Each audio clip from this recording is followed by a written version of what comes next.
नमस्कार, एक बार फिर से आप सभी का स्वागत है। इस वीडियो में मैं बताऊंगी कि अगर कोई व्यक्ति लोन पे करने में फेल हो जाता है तो बैंक के पास क्या अधिकार हैं, बैंक क्या क्या कर सकता है, क्या बैंक डिफ़ॉल्ट करने वाले व्यक्ति को जेल हो जाती है, सज़ा होती है तो कितनी होती है, कितने महीने की या कितने साल की जेल हो सकती है। अगर व्यक्ति डिफ़ॉल्ट कर जाता है तो क्या उसकी प्रॉपर्टी की नीलामी करके लोन का पेमेंट किया जाता है, या किसी को अगर गारंटर बनाया है तो क्या उस गारंटर को लोन अमाउंट पे करना होगा, उसकी रिस्पॉन्सिबिलिटी होती है ये, या फिर लोन लेने वाले व्यक्ति ने कोई भी प्रॉपर्टी गिरवी रखी है तो उसकी नीलामी करके बैंक अपना पैसा वसूलता है। किस तरह से बैंक अपने पैसे की रिकवरी कर सकता है, इस वीडियो के माध्यम से डिटेल में जानेंगे। इससे पहले मैं इस टॉपिक पर डिटेल में को जानकारी दूं, आप लोगों से एक अनुरोध करना चाहूंगी। अगर मेरे चैनल पर नए हैं या अब तक मेरे चैनल को सब्सक्राइब नहीं किया है तो प्लीज मेरे चैनल को सब्सक्राइब करके बेल आइकन को जरूर प्रेस करें ताकि मेरे आने वाली सभी नई वीडियोज का नोटिफिकेशन आपको मिलता रहे। सबसे पहले जान लेते हैं कि लोन दो तरह के होते हैं, पहला सिक्योर्ड लोन, दूसरा अनसिक्योर्ड लोन। सिक्योर्ड लोन जो है ये बैंक तब देता है जब आप कोई संपत्ति प्रॉपर्टी बैंक को गिरवी रखते हैं,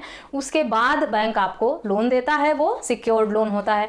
अनसिक्योर्ड लोन वो होते हैं जिसमें बैंक आपसे किसी भी तरह की कोई संपत्ति गिरवी नहीं रखता है और आपको विटनेस के ग्राउंड पर या सिविल स्कोर अच्छा होने पे, आपके बैंक अकाउंट पे, आपके क्रेडिट कार्ड पे, आपके बिजनेस पे आपको लोन ऑफर करता है, जैसे personal loan, credit card loan या स्मॉल बिजनेस लोन। इस सब टाइप के जो लोन होते हैं ये अनसिक्योर्ड लोन होते हैं। इसमें किसी भी तरह की कोई संपत्ति गिरवी नहीं रखी जाती है, जिसमें बैंक द्वारा दो गारंटर और आपसे चेक लिए जाते हैं सिक्योरिटी के तौर पर, ताकि अगर भविष्य में आप लोन देने में डिफॉल्ट कर जाएं तो आप बैंक के पास आपका चेक रहेगा और वो उसी चेक को बाउंस कराकर अपना पैसा रिकवर कर सकते हैं। दूसरा ऑप्शन बैंक के पास ये भी रहता है कि जो भी गारंटर आपने बैंक को दिए हैं उनके माध्यम से पैसा रिकवर किया जाए।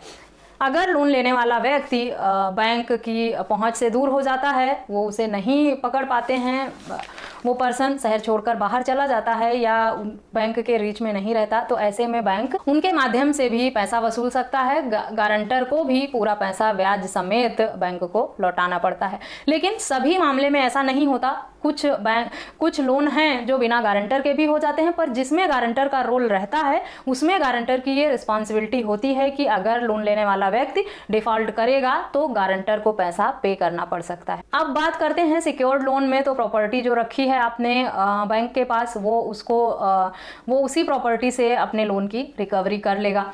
अगर अनसिक्योर्ड लोन है तो किस किस माध्यम से बैंक इसकी रिकवरी करेगा। सबसे पहले अगर कोई व्यक्ति बैंक की किस्त डिफॉल्ट कर जाता है तो किसी एक किस्त के डिफॉल्ट होने पर बैंक कोई कानूनी कार्रवाई नहीं करता है। अगर कोई व्यक्ति लगातार 3 किस्तें पे नहीं करता है तो बैंक लोन जो है वो एनपीए हो जाता है और ऐसे में बैंक कानूनी प्रक्रिया की शुरुआत कर देती है। लेकिन कुछ व्यक्ति बहुत समझदारी से काम लेते हैं कि अगर उनकी फाइनेंशियल हालत ठीक नहीं है तो उनकी अगर लगातार 2 किस्तें बाउंस हो जाती हैं और तीसरी किस्त बाउंस होने से पहले ही वो बैंक में एक किस्त की पेमेंट कर देते हैं ताकि उनकी लगातार 3 किस्तें बाउंस ना हो और उनका लोन एनपीए ना हो।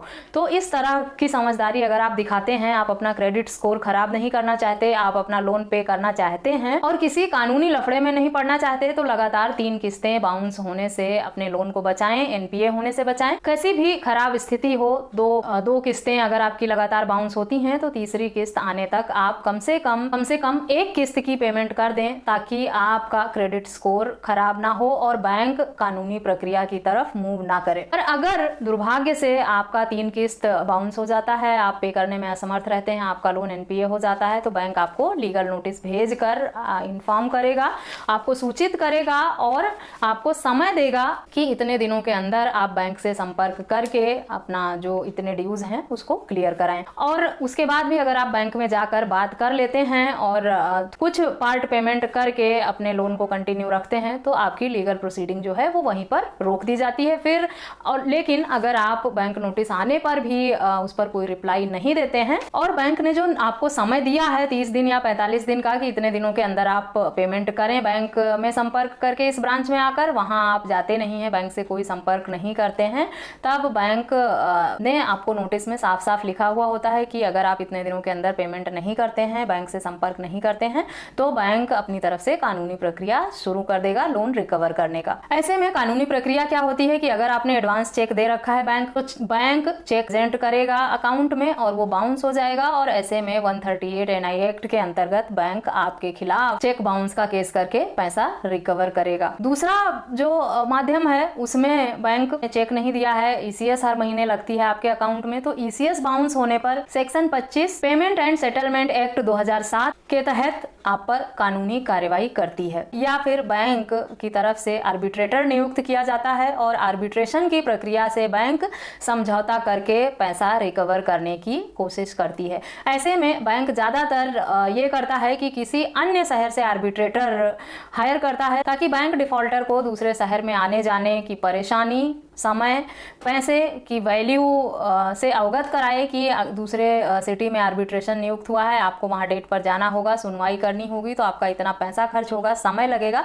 उससे बेहतर है कि आप बैंक से ही कॉम्प्रोमाइज करके सेटलमेंट करके अपने मामले को सुलझा लें। ये बैंक को राइट है कि वो सिटी से बाहर भी आर्बिट्रेशन रख के और आपको वहां से नोटिस भिजवा सकता है। अगर बैंक कोई आर्बिट्रेटर नियुक्त करता है तो बैंक डिफॉल्ट हुए व्यक्ति को आर्बिट्रेटर की तरफ से भी नोटिस आती है और उसे संबंधित मामले की और आगे की जो प्रोसीडिंग है उसके बारे में अवगत कराया जाता है नोटिस द्वारा। आर्बिट्रेटर का काम है मध्यस्थता करा के, सुलह समझौता करा के मामले को सेटल कराना। 138 का मामला जो होता है इसमें अधिक वैसे तो 6 महीने की जेल होती है, लेकिन मैक्सिमम 2 साल तक की जेल की सजा न्यायालय द्वारा सुनाई जा सकती है चेक बाउंस के मामले में, या फिर जेल और जुर्माना दोनों से दंडित किया जा सकता है। वो न्यायालय पे डिपेंड करता है, जज साहब पे डिपेंड करता है कि वो क्या फैसला सुनाना चाहते हैं संबंधित मामले में। आर्बिट्रेशन के लिए बैंक द्वारा किसी रिटायर्ड जज को नियुक्त किया जाता है। आर्बिट्रेटर की तरफ से दबाव यही बनाया जाता है कि मध्यस्थता करा के मामले को शीघ्र निपटा दिया जाए। आर्बिट्रेटर को कोई और कानूनी अधिकार नहीं होते हैं कि वो आपको सजा सुनाएगा, आपको जेल भेजेगा या आपको जुर्माना देगा। उनका काम आपको जुर्माने से या सजा से दंडित करेगा। उनका काम सिर्फ सुलह समझौता करा के मामले को सेटल कराना होता है। 138 का मामला सिविल और क्रिमिनल दोनों नेचर का होता है। 138 का मामला दर्ज होता है अगर बैंक की तरफ से, और उसमें जो एक्यूज्ड है वो सभी डेट पर जाता है, अपनी बात रखता है न्यायालय के समक्ष और वहां रिक्वेस्ट करता है कॉम्प्रोमाइज करने की और मामले को सेटल करने की, तो ये मामला सिविल नेचर में ही वर्क करता है। अगर एक्यूज्ड न्यायालय में प्रेजेंट नहीं होता है तो उसके खिलाफ वारंट इशू करती है न्यायालय। वारंट के बाद नॉन अवेलेबल वारंट इशू हो जाता है और उसके बाद भी अगर वो व्यक्ति प्रेजेंट नहीं होता है तो न्यायालय उसे ऑफेंडर भी घोषित कर देती है। और ऑफेंडर होने के बाद वो व्यक्ति जिसके खिलाफ 138 का मामला दर्ज हुआ है उसे पुलिस कहीं भी किसी भी शहर में अगर वो देखा जाता है, पाया जाता है, तो उसे गिरफ्तार कर सकती है क्योंकि वो व्यक्ति